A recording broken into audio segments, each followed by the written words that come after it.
Hello students, classroom solution के इस video में आपका स्वागत है। आज हम लोग क्लास 10th के यूनिट नंबर 4.3 के क्वेश्चन नंबर 2 को हल करेंगे। जैसा कि आप लोग जानते हैं कि एक्सरसाइज 4.3 के पहले प्रश्न को हम लोगों ने पूर्ण वर्ग बनाने की विधि द्वारा हल कर लिया।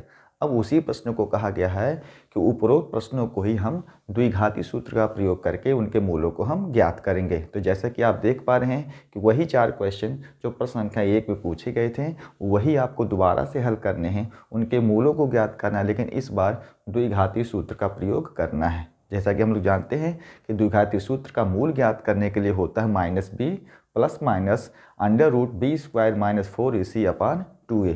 इसी फार्मूले का प्रयोग करके हमें इन द्विघाती समीकरणों के मूल को ज्ञात करना होगा। तो जैसा कि आप देख पा रहे इस सूत्र में b, a और c ये क्या है, वास्तविक संख्याएं हैं जो हम विविक्त कर निकालने के तरीके में हमने BAC आपको कैसे निकाला जाता है ये भी आपको बताया गया है। तो हम इस द्विघात समीकरण के व्यापक रूप ax² + bx + c = 0 के माध्यम से इनका हम तुलना करेंगे और फिर a, b, c का मान ज्ञात करके इस द्विघाती सूत्र में उन्हें रखेंगे, तब जाके हमें इनका मूल प्राप्त होगा। चलिए प्रश्न संख्या 1 को हम उसी विधि के द्वारा हल कर लेते हैं। सबसे पहले हम क्वेश्चन नंबर 1 को जब हल करेंगे तो इन द्विघाती समीकरण को हम लिखेंगे 2x² - 7x + 3 बराबर हो गया आपका 0। ठीक है, अब यहाँ पर इसकी तुलना हम मानक रूप मतलब की तुलना ax² + bx + c बराबर 0 से करने पर, ठीक है, इस तरीके से हम जब तुलना करेंगे तो हमको मिलेगा a का मान 2, b का मान -7 और c का मान मिल गया 3। बस यही हमको चाहिए था द्विघाती सूत्र में उसका मूल ज्ञात करने के लिए। अब हम क्या करेंगे, इन मानों को रखेंगे। तो तुरंत आप लिखेंगे यहाँ पर द्विघाती सूत्र x = -b + √b² - 4ac/2a। इस तरीके से हम अब यहाँ पर वैल्यू रखेंगे। b का मान नेगेटिव है और यहाँ सूत्र में -b है, इसलिए पॉजिटिव में लिखा जाएगा 7 + -7 का स्क्वायर। देखिए हम यहाँ पर समझाने के लिए आपको लिख रहे हैं -7 का स्क्वायर -4 × a का वैल्यू यहाँ पर हम 2 रखेंगे और c का वैल्यू हम यहाँ पर 3 रखेंगे और 2 × a का मान फिर यहाँ हम 2 रख देंगे। ठीक है, इसी तरीके से वैल्यू को आपको रखना होगा। अब थोड़ा सा इसका कैलकुलेशन करते हैं।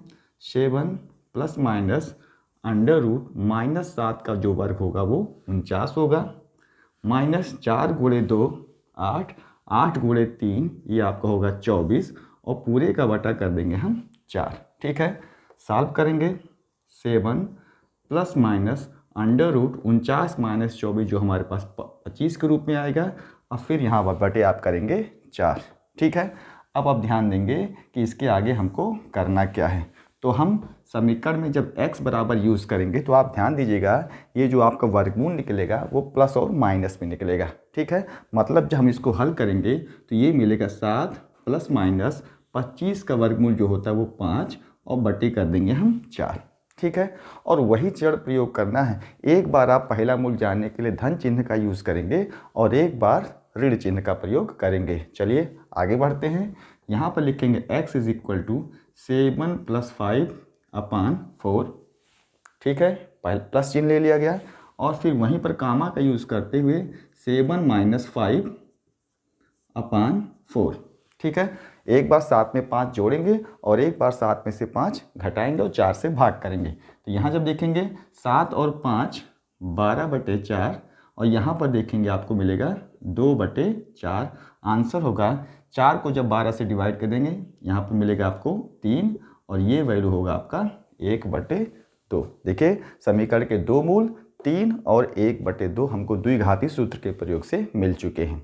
ठीक है, तो हम लोगों ने सबसे पहले क्या किया है कि जो द्विघाती समीकरण हमको दिया जाएगा उसको समीकरण के व्यापक रूप से उसका तुलना करेंगे और a, b, c का वैल्यू निकालेंगे और उन्हीं a, b, c का वैल्यू इस दिए गए द्विघाती सूत्र में हम रख देंगे और फिर कैलकुलेशन के द्वारा हम समीकरण के मूल को ज्ञात कर लेंगे, जैसा कि अभी हम लोगों ने प्रश्न संख्या 1 में कर लिया है। ठीक है, अब इसी क्रम में आगे बढ़ते हुए हम प्रश्न संख्या 2 को हल कर लेते हैं।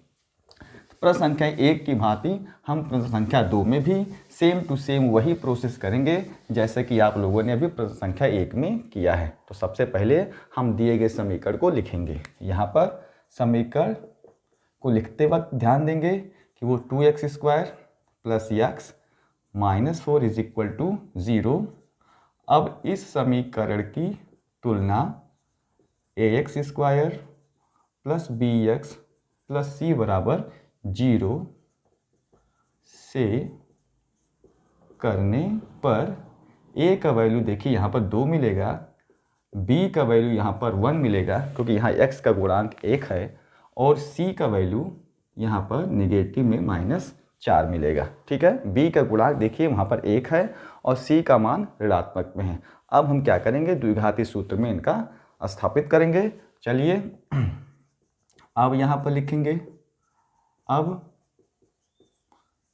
द्विघाती सूत्र x is equal to -b plus minus under root p² minus 4ac upon 2a। Value रखेंगे x is equal to -b यहाँ पर धनात्मक में इसलिए आपकी बार केवल -1 लिखा जाएगा, plus minus under root b² मतलब यहाँ पर लिखेंगे 1 का स्क्वायर माइनस 4 इंटू a का जो वैल्यू यहाँ पर हम रखेंगे 2 और c का वैल्यू हम रखेंगे -4।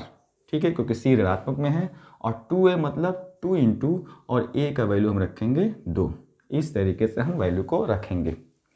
अब थोड़ा सा आगे बढ़ते हैं, सॉल्व करते हुए ध्यान देंगे -1 प्लस माइनस 1 का स्क्वायर 1 होगा, माइनस इंटू माइनस ये हो जाएगा आपका प्लस, 4 गुणे 4 16 और 16 गुणे 2 आपका होगा 32। ठीक है, और बटे कर देंगे हम 4।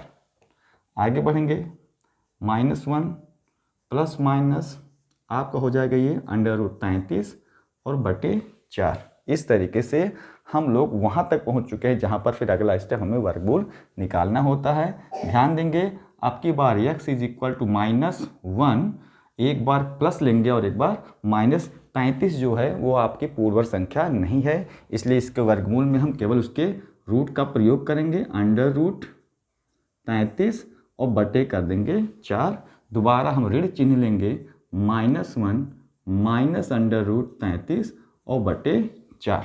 ठीक है, इस प्रकार प्रश्न संख्या 2 के दोनों मूल आपको ज्ञात हो चुके हैं। -1 प्लस माइनस रूट 33 बटे 4 जो यहाँ पर मिला था, अब उसको जब हम लोगों ने तोड़ दिया तो एक बार रूट 33 प्लस में लेंगे और एक बार रूट 33 आप माइनस में लेंगे। इस प्रकार आपके समीकरण 2 के दोनों मूल हम लोगों ने ज्ञात कर लिए। बहुत ही आसान है द्विघाती सूत्र का प्रयोग करके द्विघात समीकरण के मूलों को ज्ञात करना। और अब इसी चरण में हम बढ़ते हैं प्रश्न संख्या 3 की तरफ। जैसे प्रश्न संख्या 2 था वैसे ही प्रश्न संख्या हमारा 3 होगा। तो हम यहाँ पर सबसे पहले प्रश्न संख्या 3 को नोट करेंगे और फिर वहाँ पर तुलना करेंगे कि a, b और c का वैल्यू इस बार क्या होगा और इस बार समीकरण के दोनों मूल का हल क्या निकलता है। चलिए प्रश्न संख्या 3 को हम भी नोट कर लेते हैं। क्वेश्चन नंबर 3 में दिया गया है 4x² plus 4 root 3x plus 3 is equal to 0। अब इसकी तुलना हम समीकरण के व्यापक रूप से करेंगे। तो ध्यान देंगे यहाँ जो a का वैल्यू है वो हमारे पास 4 है, ठीक है, और जो b का वैल्यू है वो हमारे पास है 4 रूट 3। b का वैल्यू हमारे पास है 4 रूट 3 और ये वैल्यू हमारा c का है जो है 3। ठीक है, इस प्रकार a b c का वैल्यू हम लोगों ने पा लिया। अब चलते हैं द्विघाती सूत्र का प्रयोग करते हैं। x is equal to -b plus minus under root b² minus 4ac upon 2a। ठीक है, चलिए आगे बढ़ते हैं। -b मतलब यहाँ पर हमको लिखना है -4 रूट 3 प्लस माइनस, ठीक है, प्लस माइनस मतलब 4 रूट 3 का स्क्वायर करेंगे -4 इंटू a के जगह पर हमको 4 रखना है और c के जगह हमको 3 रखना है अपान 2a, मतलब 2 इंटू और यहाँ पर a के जगह पर 4।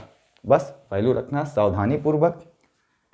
x इज इक्वल टू यहाँ पर वैल्यू होगा -4√3 प्लस माइनस, अब देखेंगे यहाँ 4√3 का वर्ग करना है तो आप ज़रा सावधानी से वर्ग को करेंगे। यहाँ 4 का वर्ग होगा 16 और √3 का वर्ग होगा 3, तो 16 और गुणे 3 का वर्ग हो जाएगा यहाँ पर 48। ठीक है, और इसी तरीके से 4 गुणे 4 16 गुणे 3, ये भी वैल्यू मिल गया हम लोग को 48। यहाँ पर वैल्यू होगा 8, 4 गुणे 2 कर दिया जाएगा 8। अब आगे बढ़ते हैं। जैसे कि आप जानते हैं कि अगर हम लोग 48 से 48 को घटाएंगे 0 मिलेगा, तो संपूर्ण मान वहाँ पर 0 लिखा जाएगा। ठीक है, इस तरीके से हम लोग देख रहे हैं प्लस माइनस 0।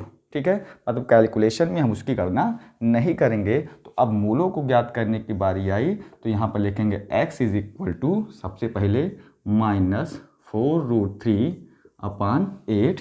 यहाँ क्या करेंगे 4 1 जा 4, 4 2 जा 8, मतलब -√3/2।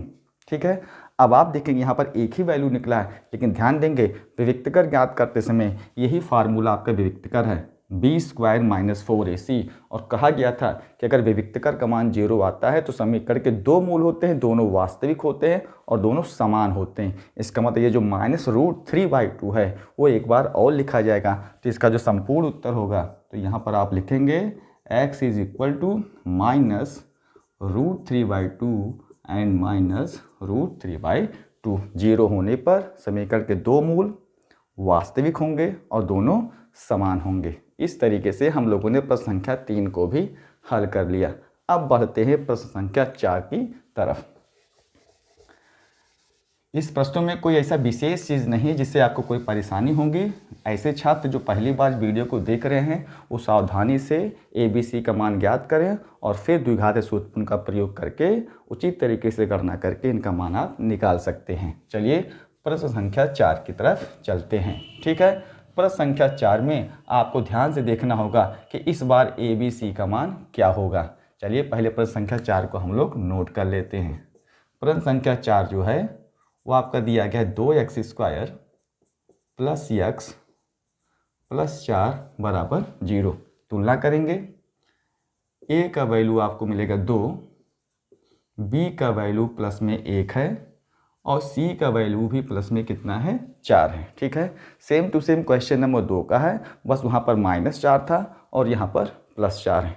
वहाँ पर समीकरण के 2 मूल दोनों वास्तविक थे, लेकिन यहाँ पर हमको चेक करना पड़ेगा कि क्या इसका हल निकलेगा, इसके 2 मूल क्या होंगे सूत्र का प्रयोग करके। चलिए सूत्र का प्रयोग कर लेते हैं। x is equal to -b plus minus √b² - 4ac upon 2a। ठीक है, वैल्यू रखेंगे x is equal to -b -1 plus minus, यहाँ पर हम लिखेंगे 1 का होल स्क्वायर -4 इंटू a के जगह पर 2 और c के जगह पे 4, 2a 2 इंटू 2। ठीक है, वैल्यूएशन करेंगे -1 प्लस माइनस √1 का स्क्वायर 1 और यहाँ पर आएगा 32 और यहाँ पर बटे कर देंगे आप 4। ठीक है, फिर यहाँ पर देखेंगे -1 प्लस माइनस √-31 बटे कितना हो गया 4। अब देखेंगे यहाँ पर कोई पूर्ण वर्ग संख्या नहीं है, कोई वास्तविक संख्या जो यहाँ पर ऋण 31 है, वहाँ पर ऐसी कोई संख्या नहीं है कि जिसका वर्गमूल निकाल लें, क्योंकि ऋणात्मक संख्याओं को वर्गमूल नहीं निकलता है। इस तरीके से आप इस प्रश्न के आगे आप कोई भी स्टेप नहीं जा पाएंगे। और जैसा कि हम लोगों ने प्रश्न संख्या 1 में भी कहा था कि जब आप इस प्रश्न को हल करेंगे और जब इनका विविक्तकर निकालेंगे तो देखिए विविक्तकर का मान माइनस में आ रहा है, मतलब वो जो 0 से क्या है छोटा है, तब समीकरण का जो मूलों का अस्तित्व होगा वो नहीं होगा। इस प्रकार यहाँ पर इसके आंसर में आप केवल लिख सकते हैं यहाँ पर मूलों का अस्तित्व, मूलों का अस्तित्व नहीं है। ठीक है। इस तरीके से हम लोगों ने आज प्रश्न संख्या 2 के चारों खंडों को द्विघाती सूत्र के द्वारा हल कर लिया है। उम्मीद करते हैं कि आपको द्विघाती सूत्र अब भली भांति आ गया होगा। जो छात्र मेरे चैनल पर पहली बार हों और कृपया करके वीडियो को पूरा देखें, वीडियो से जुड़ें, चैनल के माध्यम से आप अपना कमेंट दें ताकि मुझे भी इस वीडियो को बनाने के बाद आपके कमेंट से ये पता चले कि आप मेरी वीडियो को कितना पसंद करते हैं। जो छात्र चैनल पर पहली बार हों वो चैनल को सब्सक्राइब कर लें। बने रहने के लिए आपका धन्यवाद।